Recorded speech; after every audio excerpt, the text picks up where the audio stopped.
Hello and welcome to the Overly Animated Podcast, where we take animation seriously. We provide fan-oriented and analytic discussions on a variety of animated shows, movies, and anime, currently featuring Steven Universe, Miraculous Ladybug, The New Powerpuff Girls, and Archer. I'm Dylan Hysen, and today I'm joined by Delaney Stovall. Hello. And Sam Quattro. Yo. Today, Delaney, Sam, and I will be discussing the latest new episode of Steven Universe, Same Old World, Part 3 or whatever of the Into Deep whatever 4-week event, doesn't matter. It's a new episode of Steven Universe. We discuss the new episodes of Steven Universe every week on the Overly Animated Podcast, and we also have feedback shows, 2 Steven Universe episode discussions a week. Check out overlyanimated.com, search for the Overly Animated Podcast on iTunes or your favorite podcatcher. If you are listening to this before Friday the 20th at 5 p.m. Eastern, you still have time to send in your feedback, questions, comments, voicemails. Call 301-960-8674. Leave us your thoughts on this episode. We'll be recording a Steven Universe feedback podcast tomorrow. Well, today's Thursday, tomorrow on Friday. We want your feedback on Same Old World. Let's get right into it, guys. Delaney, what did you think of this episode? It was a nice change of pace. Also, how much world building can we do in 11 minutes? Look!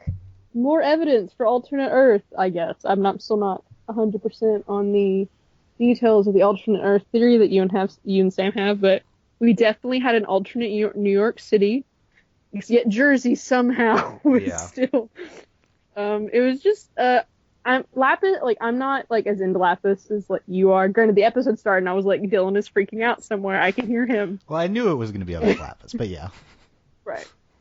And, it was a good episode. I think my favorite part, though, was, the last 2 seconds, because they're about to fight.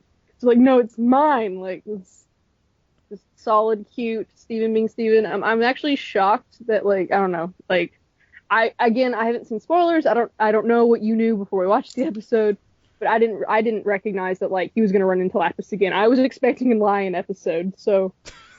Yeah, that's at that point, I was where's Lion? I think it would be called Lion Part 4 or whatever, right? I think that'd be necessary. Lion, straight to home video 2 or whatever it would have been. Sam, what are your thoughts on Same Old World? Meh.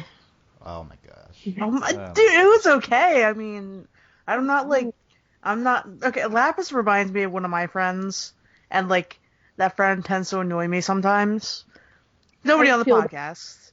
But it's just, somebody who just, doesn't get my jokes or anything, and just anyway, I still love them. She doesn't understand anything on the Earth. That's why she doesn't. It's that she doesn't get your jokes. Okay, no, that's not. She just doesn't understand my jokes, and it gets frustrating for me. Okay. Anyway, I feel the same about Lapis because I love her, but she just doesn't understand any of my jokes. Well, no, I can't tell jokes to Lapis because she's a fictional character. I don't know. It was. Oh, that's fine. Yeah. It was fine. I don't know. It's just not my kind of not my cup of tea. Not your cup of tea. Well, it was. I think it's hard coming to Lapis after we've had so much development with Peridot, to have Lapis and everyone loves Lapis, but TBH, Lapis doesn't have nearly the development that. Granted, we finally got the story, which a little disappointed in the story too. We waited so long. It's she was just casual. They thought she was a crystal gem. She isn't. Yay, bitterness explained. Right, so, okay, 2 big talking points that I'm sure will be big discussion topics this week. One is the pacing of the show recently, which we don't really understand because it's been spread out over the course of a year, but we've moved very fast from the Peridot arc right into, now we're instantly going to Lapis. It's a little bit of a tonal shift. Was the Lapis story fulfilling, right? I think that this was better than I thought it would be, considering we'd gotten details of it and it was kind of boring, the details we got, but this was interesting. Anyway, yeah, I'm as Lapis's number 1 fan, self-proclaimed. Same Old World is maybe my favorite episode of the show. Of course it is. Of course it is. Yeah. I mean, come on. It's the Lapis. We finally got the Lapis Dylan. episode. Typical Dylan. We finally got the Lapis episode. Literally heard Dylan freaking out. So, look, this is an episode somewhat unlike any other on the show. And love everything that we're doing here. I absolutely love how Steven comes into play. I love the characterization of Lapis. I love the... It's a magical flight. Like, what's not to love? They go on a great A whole flight new together, and world. look, and like this incorporates a lot How of... to Train Your Dragon flight. Well, who's the dragon? I guess Lapis is the dragon, right? Lapis is the dragon. Yeah, so Lapis, Hiccup, whatever, crossover. I don't know. There's so many fascinating elements, and just some of my favorite aspects of the show are explored here. One is Lapis, my favorite side character. One is Steven's, just everything about Steven, right? Like, this is one of the best Steven episodes. We're exploring the world that Steven Universe takes place in, something I'm obviously very fascinated with, and really, this is like the core alone of the show in that the backgrounds are displayed to the fullest extent, which is another great aspect. Super gorgeous episode. Yeah, I don't anticipate everyone loving it, but like, I mean, come on, this is like the episode for Dylan, so obviously I'm gonna love it. Like, it was The literally leaves made for you. change. Yeah, and we also like learn what season it is. Like, that's huge. Like, oh my god, I know, this is fall. It's like September or Whoa. something, right? Like, that's we can place when this Oh episode my takes place. god. That's pretty great. The leaves change, and so does the earth, because earth is a fluctuating thing. I don't know what voice that was, but okay. Yeah, so I don't know either. what's like? I also like. I mean, I always envisioned, based on I think where we've seen Beach City on a map, that this took place in like North Carolina-ish area, and this is definitely painting us as the New York, New Jersey, Connecticut tri-state area, which they've said tri-state before, I believe, but like it's like No, bro, dude, they're the quote unquote state they're in is Delmarva. and it could be Pennsylvania, but again, that's not. I don't think that fits in with the geography presented in this episode. Also, how is Connecticut like the immediate state above New York? Yes. I didn't know that. That's what the most popular tri-state. But Your yeah, geography lesson for the listeners. I guess it would be Pennsylvania, New Jersey, New York. Is that what they're presenting? Like, I don't think it makes sense. Anyway. Because it's good. Like, I don't know, Delmarva. That's where they are. We'll explore I mean, it's not, again, as we learned in this episode and have learned many times in the past, their world does not correspond to our That's world. the alternate Earth theory. Right, so definitely a lot of evidence for that. I mean, the biggest thing is that it's not called New York City, right? So unless this is Steven just like cutely like not knowing the name or like calling it something else, right? But even then, it had like Paris and I don't remember. Beach City, Turf City. When you live in a world where you have cities named like that, Empire City seems legit like the name I guess of the that place. does seem legit. So Do you want to guess which cities corresponds with which real life beach? No, I don't. No? No. Sea City, Aquatown. Okay, I mean, well, actually, I guess if anyone's going to do this, it's going to be me. I mean, Beach City is Rehoboth slash... I can do it too. Well, I guess you live closer to these places. But Beach City is Rehoboth slash Dewey, so what's the Bethany? What's the... I'm from Kentucky. Ocean I have no City? idea what What's the... This is Delaware. I think Sea City is definitely Ocean City. Also, like, this show also takes place in Delaware to a certain extent, too, because it's based off of Delaware cities. Anyway, this is not exciting for most people, but... yeah, it's exciting for Sam. So let's get into Lapis's character here.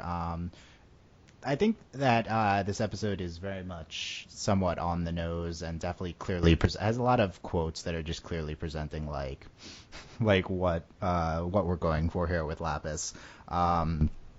Just like Lapis feels out of place, and Steven being like the Earth is. The Earth has so many different things. We sum it up at the end. It's funny, for all the time I spent on Earth, I barely saw any of it.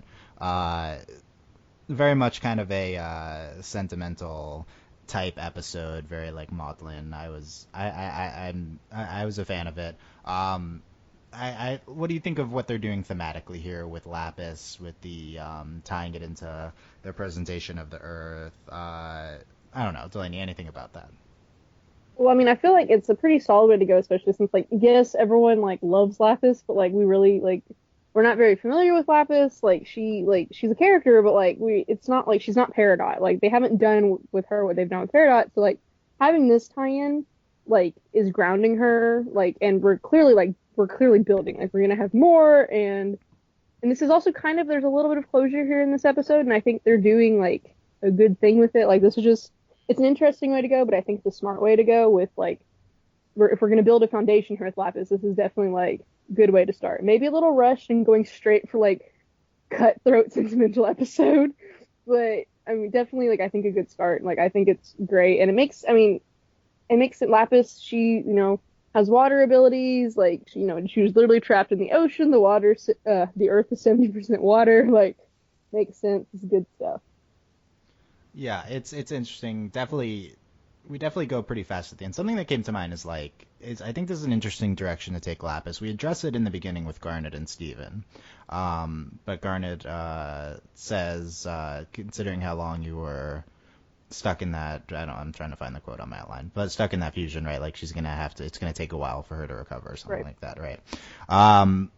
Sam, do you see any do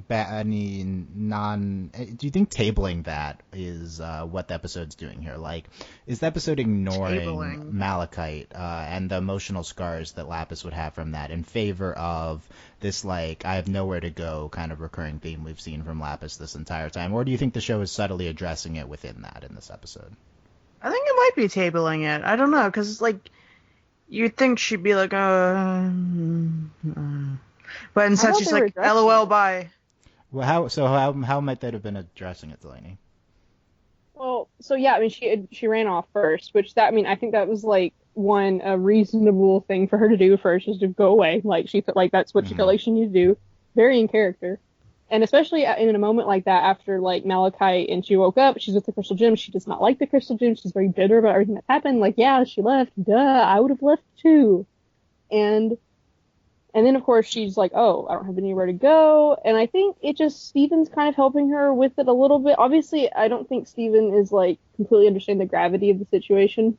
But yet, I mean, obviously him and Garnet, like, spoke for, like, 2 seconds. But, like, I don't think they're tabling it. I think they're, like, they're beginning to address it. Like, we had to have this, like, this is just a way, this episode was just, we have to establish why Lapis is still here. Because if Lapis goes, then they can't talk about it because she's gone. Then we won't have this discussion. We had to have this episode to give Lapis a reason to stay, and to make and then now Lapis can begin to the process of like recovering, of talking about what's happened, and like also to explain kind of Lapis's behavior in this episode. She almost dropped Steven. Like I think they're handling it pretty subtly and very well. In fact, of course, we can reevaluate as we go on. I mean, this episode, it clearly wasn't just all about it. But I think this is a good starting point, and we'll have like in later episodes we'll discuss it. Yeah. Like I'm just happy we had that Garnet line. Like I was so pleased we had that. Yeah, and definitely seems appropriate for Garnet to address that.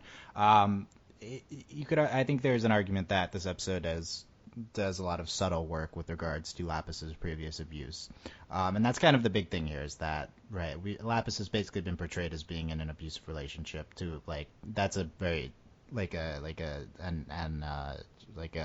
whatever way of looking at it, non-literal. But yeah, so just being in this awful place with Jasper, kind of like being forced to stay in this, forcing her to stay in this abusive fusion, and an immediate thing that might need to be addressed are the emotional ramifications of where she's at with that.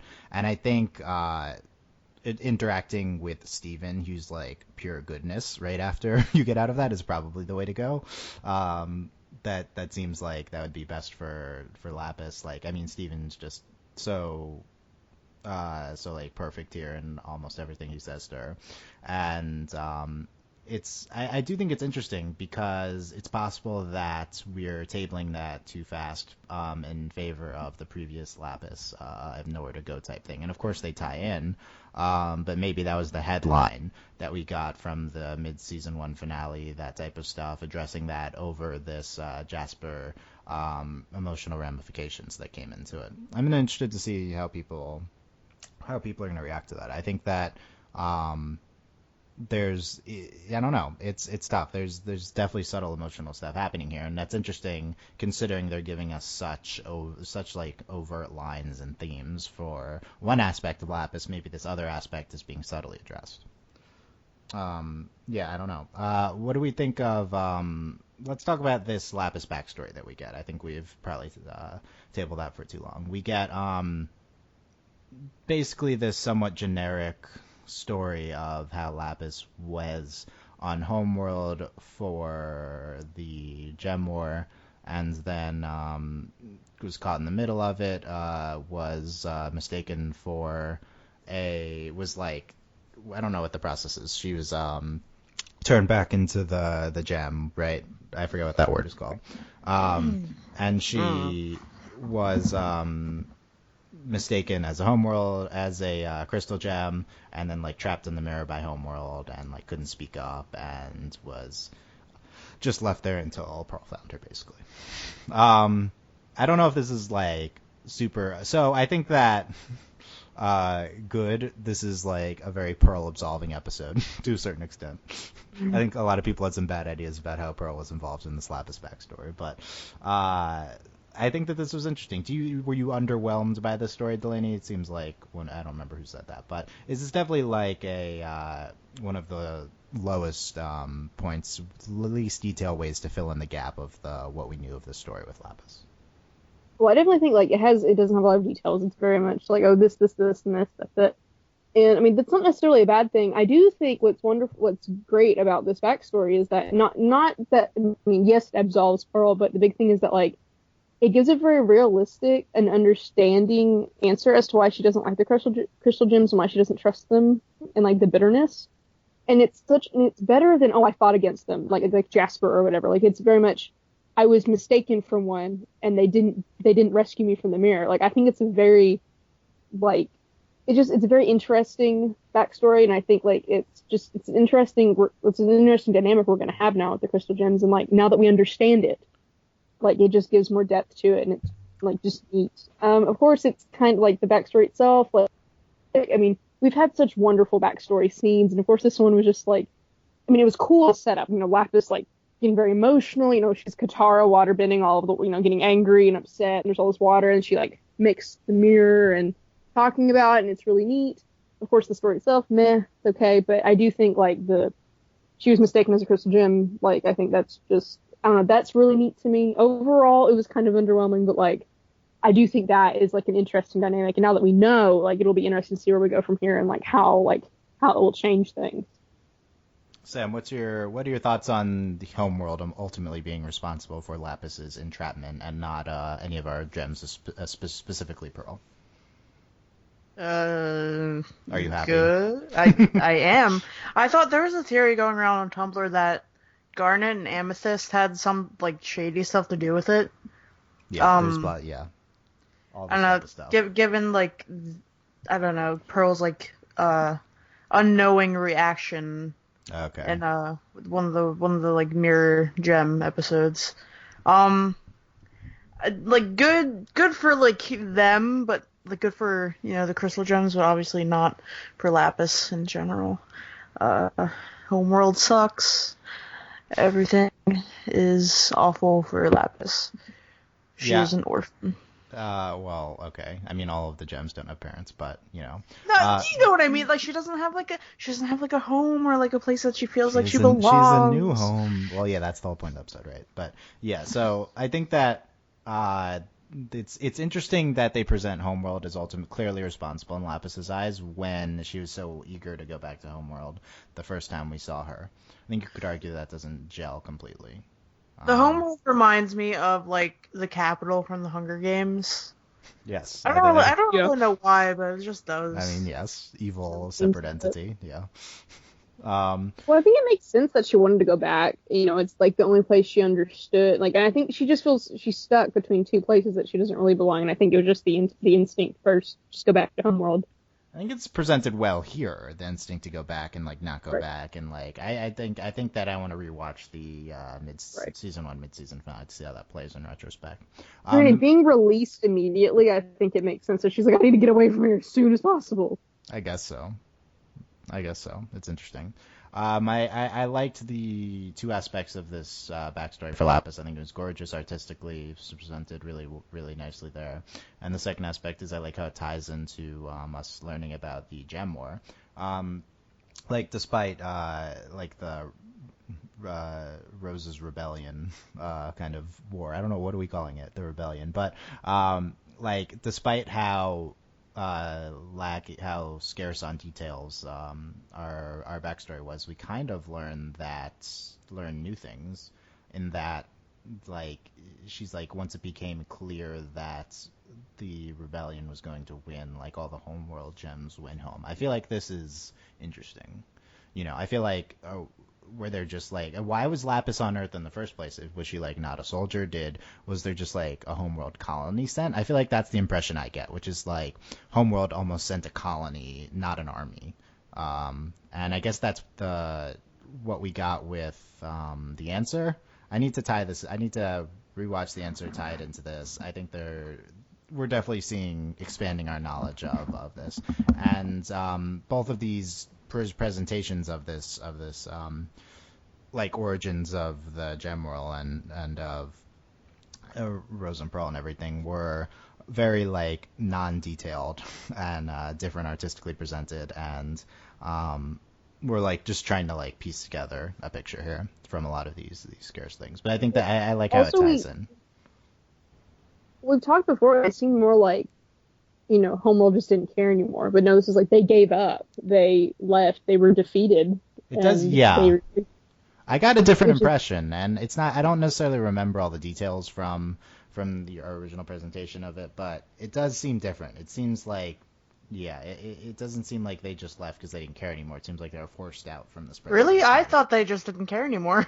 That's what I thought originally, but from this episode, that's what we thought originally. Yeah. This episode presents. Who is we? Who's who? I don't know who. Who is we? We is not me. Anyway. I don't know what the context was, but Lapis says that once it became clear that the rebellion would win, the gems all left, right? So that's not. It's not that they fled. I think she says, and she was left behind. It's not that they just didn't care anymore. It's that they were kind of forced. They were losing. Yeah, they're losing, and they had to retreat. That's how she presents it. Which then that makes sense as to why they've been left alone for so long. Yeah. I don't think it really I think it maybe makes more sense if they like won their way into their independence like they had now. That maybe works more logically. Like, now it makes sense, because like the thing was like, okay, they fought this war, and if they just like, why didn't they care anymore? Why did, like, because the way it's always been presented is that, why, like, of course Homeworld would win, or Homeworld would crush the Crystal Gems, but they didn't. And now we've been presented they won the rebellion. It wasn't just as simple as they gave up. They lost, and they've left them to their own devices for so long. Yeah. Granted, now of course I understand what the cluster is and like their ultimate plan all along. Yeah, but we need to try to reconcile all this different information. Something we haven't gotten at is the end of this episode. Lapis eventually says, for all this time on Earth, I barely saw any of it. I want to stay here. Here we get Peridot making some sort of idiomatic pun with here, which I thought was interesting. I love her.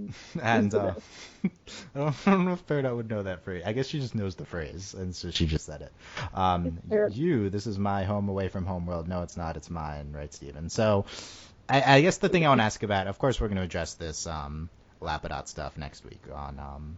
Oh, that's so cute, Lapidot. I love it. Why do you love it? That's a name. That's the name. It's a good word, Lapidot. It's been around forever. Why is it? Okay, anyway. But saying it out loud just makes you smile. What do we think of this heel? Okay, let's not get into the shipping of the Lapidot here. Like, I'm just saying. It's just like, it's a fun thing to say. We are not endorsing Lapidot here on the podcast. Oh my god. We're shipping neutral. Anyway. Are we really? Since when are we shipping neutral on anything, Dylan? Since we're not from the Sparrow. I think we've been pretty shipping neutral on everything. Anyway. I call it Ladybug, but. My question is like, what do we think of this heel turn by Lapis? Lapis, I think, pretty quickly goes from, no, I'm not staying with the Crystal Gems to, yeah, I'll stay on Earth and I want to stay here. And I definitely think it comes across fast at the end. You can see it building for a while, but she's resistant, and then she's suddenly not at the end. Did you think it was too fast, Delaney? I mean, it's Steven. Who's gonna say no to Steven? Like, she says no to Steven for a large part of the episode. I guess that's the. Yeah, she does. But I mean, I think it's also kind of like coming to terms with like she really doesn't have anywhere to go, and I think At first I was like, oh, she's gonna travel the world. This will be fun, but no. But I don't know, like it's a little rushed. But I think it makes sense. Makes sense with Lapis. Like she really cares for Steven, and she doesn't have a lot of options. She can go off on her own, or she can stay with Steven. That's like, and I think staying with Steven. Of course, you can understand it from a practical perspective, but I think the emotional shift is the notable thing. Well, I don't know. It kind of made sense. Like she got upset and she almost dropped him. Then she shared like her story, and then she's just so tired, and she's like, okay, I'm gonna take you back. And she was kind of smiling, and she's like, no, I'm sure we'll go back. And I think that's kind of like when she like kind of told her story that they kind of come to terms a little bit with it. Why didn't they take the warp pad back to the temple? That would have made sense, Sam. Yeah, it would have. Is it broken still? Is that? Yeah, I'd say, is it broken? Is that the warp pad's broken? I don't even remember. I thought the galaxy pad was broken. I don't know though. But that's not back to the temple, is it? It's definitely broken out of Earth, but yeah, it might be intra-Earth, yeah. I don't remember. Oh, no, maybe, no, I think it broke. I don't even remember. I don't know. Yeah, I'm pretty sure that one's broken. Let's go through. Didn't that one have... We'll figure this out. We'll figure it out on the voicemails podcast. Let's go through the episode of stuff we missed. We didn't even talk about everything. It's an 11-minute episode. We didn't even talk about everything yet. Peridot's retelling of the story made her with a bunch of sound effects. The best She's quote so is cute. The best part is, and Steven was all my feelings, and up and passes out on me. Feelings. That's like Peridot making fun of Steven Universe as a show in general. My feelings. That's like crying breakfast friends. It's pretty great. Emotional, physical strain of that type of fusion, said Garnet. I have to leave. I don't belong on Earth, not with the crystal gems. I feel like I only get to see you when something horrible is going on, says Steven. Lapis says, that's just how it is with me. I like it. That was like the saddest thing. That was really sad. I was like, jeez. It was really great, though, that line. Steven says Peridot can stay with them in the bathroom in the house. Peridot says, I have seen what goes on in there. That was really good. Has she really? I guess. Steven is also like embarrassed by basic human functions. Peridot calling them out on that. Peridot staying in the barn. Why? Are we ever going to get our new theme song? Yeah, well, maybe now that Lapis is there. Makes me so happy. Like, yes, Peridot belongs in the barn. It's her arc. She should be there. We have like a minute of Steven calling to Lion, which I feel like should be old at this point. But then he's like, "Whoops, I dropped it, and it fell out of existence." About his imaginary stake, which is really good. Lapis. Steven sees Lapis again. Nowhere to go. Who knows what they do to me back home after what I did for Jasper. Can't go to Homeworld and can't stay here. Surge City, Sea City, Aquatown, Bayberg. Yeah. Tri-state area phone. Steven says his phone has global positioning system. Well, I don't know. Just say GPS, please. Why is I don't know why Steven... Because he wants Lapis to understand. I guess, yeah, that's true. Maybe she'll understand a global positioning system more than a G. I guess so. Ready, Freddy. My name's Lapis. See, Lapis isn't gonna do jokes. Yes, yeah, she doesn't. Why would she understand? Come on, Lapis. Why would she know that? Doesn't make sense. I don't know. I mean, it's like it was pretty good. I liked it. It's just like awkward because she's like, my name's Lapis. Like, okay, okay, Lapis. It wouldn't make any sense if she understood it. No, I'm glad Steven Universe isn't afraid to do this because like you'll watch like the word like you read fan fiction, you have characters or you're watching a show and people like they wouldn't understand that you'll have an alien or something like literally it doesn't make sense. Why are you laughing at the joke? You wouldn't get it. No, Steven Universe isn't afraid to be like, no, they totally wouldn't get it. They're aliens and like make like it's good. This is good stuff. Also, it's Solid. just adorable. Steven suggesting places for Lapis to stay. You could stay in the country. Just you becoming one with nature. So, why would I want to do that? Yeah, why would I want to do that? Why? You could stay at Empire City. What happens in Empire City never sleeps, says Steven. That was pretty good. It's really great. You could be a single gem taking on the big city. Have a wacky roommate. It was great. I love Steven's like fanfic for Lapis. I also want to see Lapis in the big city fanfic. That'd be great. I want a friend. I want friends, but with Lapis. I have no idea what you're talking about, says Lapis. Shadowy place over there, Jersey. You'd like her in Jersey. Simba. Okay, Simba, you like it in It's Jersey. Simba. The people here seem to hate Earth too. That What do was we think pretty of these good. New Jersey jokes? Like, I Uh, Personally, I don't really like New Jersey myself. mean, okay, like that's not the question. Like, the question is, Nobody likes New Jersey. my question wasn't, Sam, what are your personal feelings about New Jersey? Like, what do we? I don't know. What it's I don't know. It's interestingly presented in Steven Universe. It's kind of endearing that they're having it, and but at the same time, it feels a little anachronistic for this universe to a certain extent. New Jersey is just one big suburb. You like Lapis blowing the raspberry at the person who threw the shoe with them or something, and then laughing. Okay, they had to have thrown that shoe like super Yeah, high. yeah. For the record, Maybe they were in like an airplane. you That'd be definitely that'd be can't throw interesting. things out of airplanes. But Well, maybe. I don't know. I've never been on one. Above the clouds, No. flying with Steven, Galaxy Warp, This Is Where It's Been. Then we talked about Blah blah blah. we talked about that already. Things different no matter where I go. I'm trapped. Steven says you're free. Nothing. Dylan, you mistyped Homeworld like a bunch of times in here as HM. I didn't mistype it. Home. HM. Home. HW. Yeah, I meant HW. Whatever. Homeworld. They don't need to give the inside details Yes, on they outline. Nothing is still on Earth. Everything is always changing, says Steven. Even Jersey. The rest stops have sushi now. It was great. that was pretty. I know it doesn't feel like home, but maybe that can change too. If you stay here, it'll be your choice to stay here. For all the time I spent on Earth, I barely saw any of it. Yeah, the summary quote of the not the summary quote, the summation of the episode. I want to stay here. And then I read the last part already. Yeah. Blah, blah. It's like a melancholy episode with the melancholy character. Is gorgeous, and great characterization of Lapis, great characterization of Steven, and great presentation of Steven Universe's world. So I very much liked it. It was pretty solid. Anything we didn't cover about Same Old World? I don't know.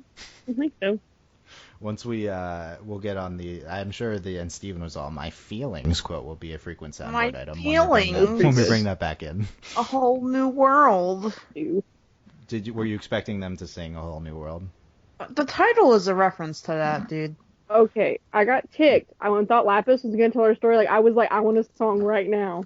Right now. Didn't happen. So upset. Yeah, Lapis needs a song. Ian Jones Quarterly has responded to a tweet on he was tweeted at saying, I think I'm pronouncing his name wrong. I got Tumblr asked about that. Anyway, I apologize if I'm pronouncing his name wrong. Man, why you guys got to diss New Jersey like that? He says it's not New Jersey, it's Jersey, a made up version that exists only in the SU world. SU world does not equal our world, says Ian Jones Quarterly. Alternate Earth theory confirmed. Confirmed. 5 minutes ago on Twitter. Confirmed. Who's that?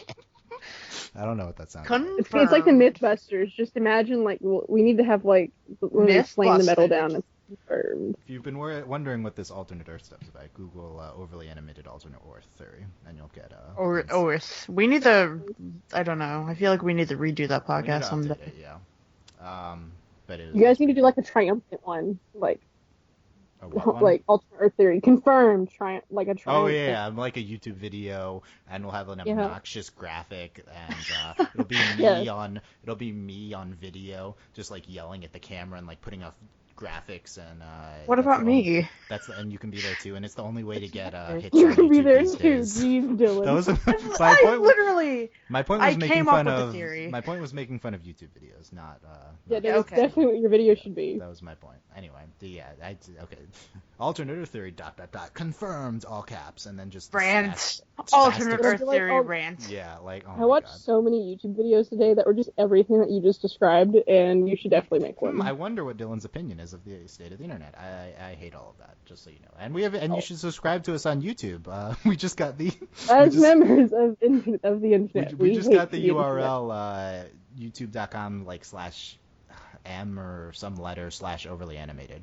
Yeah, okay. We have enough views to actually have our name in our URL now. But yeah, we don't do any of that. We don't even have video ourselves on video. It's just audio with a picture. Well, who would want to watch us on video? I mean, we have had those before, but yeah. But it's again, if you're listening before Friday the 20th at 5 p.m. Eastern, call 301-960-8674. You can just call from a phone and leave us your voicemail, or go to overlyanimated.com/feedback. Leave us a 30-second or less voicemail, or you can email us a question or a Tumblr ask and specify it's for the feedback show. Let us know what your thoughts. Any of the topics I asked Sam and Delaney about today, give us your thoughts on them. Give us your thoughts on how Lapis is queen, and et cetera, et cetera. That's great. So we're a karaoke contest away from having like text and votes.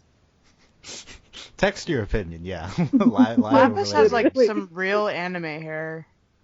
You know? Yes, agree, Sam. It was very noticeable in this episode. I mean, she's an otherworldly being. She's allowed.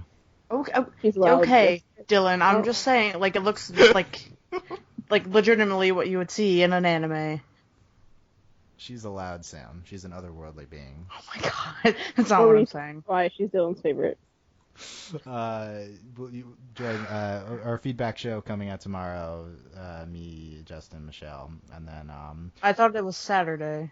Nope, Friday today. That's why I've been emphasizing getting them in by Friday. Yeah. Oh, okay. Well, I'll call right after Rian. Yeah, you have to call. Yeah, Sam has to get her calls in. And tonight, Mel and I talking about Archer. This weekend, Delaney and I talking about Marcus Ladybug. And all that stuff on overlyanimated.com. This ad-free podcast. If you like the mediocre analysis and making fun of YouTube that you heard on this podcast, you can support us at patreon.com/overlyanimated. Thank you very much to Shayna, Mitch, Cordell, Beatrice, Nate, Andy, Jamie, Rachel, John, Ryan, and Catherine. These are our patrons, by the way, if it wasn't obvious already. Hey, now Fever, Mitch, Cordell, University, Beatrice, Nate, Nathan, Philly, and Buzz, Mailman, Rachel, Rose, Jamie, Barbara, Brian, and Cookie Cat. You weren't even saying words. I was saying some version of words, and willing to be an auctioneer. You can, if you are a patron, you can get on our exclusive Facebook group where you can discuss how much YouTube sucks right now with me. I'd be very much up for that topic. Anyway, you want me to start that right now? I'm sure this is a good discussion that I'm starting. I'm sure I'm attracting all the millennials with, which is our main demographic, with this hashtag millennials. That's the hashtag for today's No, it's podcast. not. It's a hashtag. Hashtag millennials. I don't know what the hashtag is. Anyway, Steven's whatever it was the quote about my feelings. Steven was all my feelings. Hashtag my feelings. Yeah. Anyway. Where is the soundboard? That was episode's great. Steven Universe is great.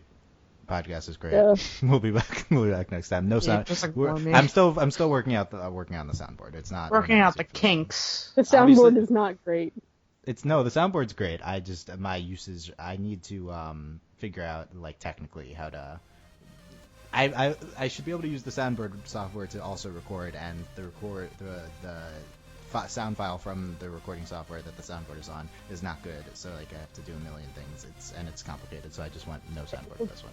Soundboard will be back tomorrow for the feedback show. Check us out then. Thank you for listening, guys. We will see you next time. Bye. Oh, I didn't even notice. Bye.